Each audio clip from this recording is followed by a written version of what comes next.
বাসায় একটিমাত্র কাঁচা আম থাকলে এখনই বানিয়ে নিন এই কাঁচা আমের টক মিষ্টি আইসক্রিমটি। দুধের আইসক্রিম তো অনেক খেয়েছেন, এবার না হয় গরমে কাঁচা আমের এই আইসক্রিমটি ট্রাই করে দেখুন। বিশ্বাস করুন, এটি বানানো যতটা না সহজ তার থেকে এটি খেতে অনেক বেশি মজাদার।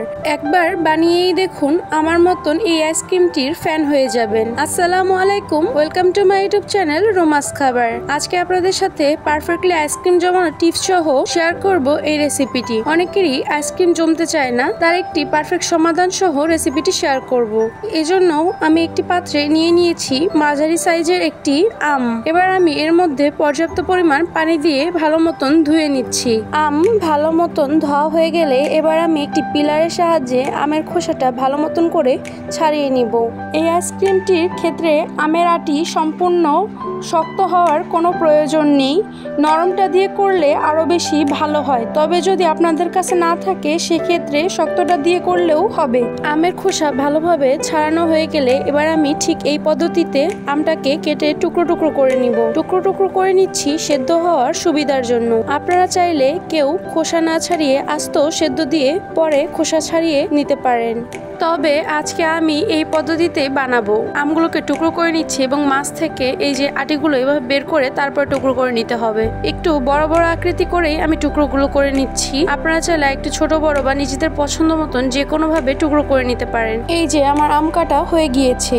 এবার একটি পাত্রে আমি দিয়ে দিচ্ছি টুকরো করা আমগুলো, দিয়ে দিচ্ছি সামান্য পরিমাণ লবণ এবং দিয়ে দিব 1 কাপ পরিমাণ পানি দিয়ে আমি হাই আঁচে এটাকে জাল করে নিব 7 মিনিটের জন্য। আপনাদের টাইমটা একটু কম বেশি লাগতে পারে, চুলার আঁচের উপর ডিপেন্ড করে। আর এর মাঝে আমি 2 থেকে 1 বার ঢাকনাটা সরিয়ে একটু খুন্তি দিয়ে নাড়িয়ে নাড়িয়ে ম্যাশ করে দিব, যাতে করে পাল্পগুলো ভালোভাবে বের হতে পারে। এই যে এবার আমি চুলা থেকে নামিয়ে এটাকে ঠান্ডা করে নিয়েছিলাম এবং একটি স্প্যাচুলার সাহায্যে আমি আমগুলোকে ম্যাশ করে নিব, যাতে করে পাল্পগুলো ভালো মতন বের হয়ে যায়। এবার আমি এটাকে ভালো মতন ঠান্ডা করে একটি ছাকনার সাহায্যে ভালো মতন ছেঁকে নেব, যাতে করে এখানে একটা স্মুথ পাল্প পাওয়া যায় আমের। অবশ্যই ধৈর্য সহকারে এই স্টেপটা ফলো করতে হবে। 2 ধাপে আমি আমের পাল্পটা ছেঁকে এর মধ্যে থেকে বাড়তি যে অবশিষ্ট অংশগুলো আছে সেগুলো ফেলে দিব।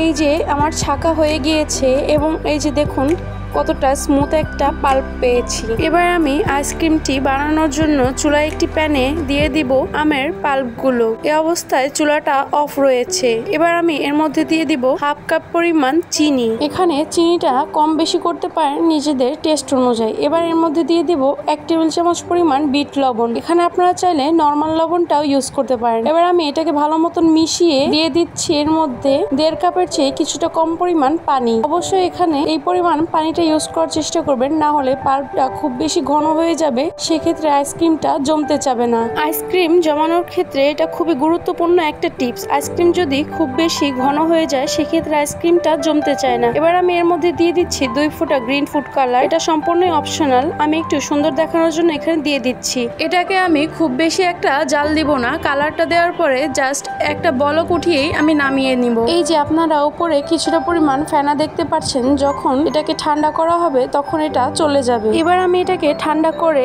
একটি বড় আইসক্রিম মোল্ডে ঢেলে দিচ্ছি। এই যে আমি এবার সুন্দর মতন এর মধ্যে ঢেলে নিচ্ছি। আজকে আমি যে পরিমাণ তৈরি করেছি তা দিয়ে মোটামুটি 8 থেকে 10টা আইসক্রিম বানানো যাবে। ঢালা হয়ে গেলে একটি ফয়েল পেপারের সাহায্যে আমি এর মুখটাকে ভালো মতন সিল করে দিচ্ছি।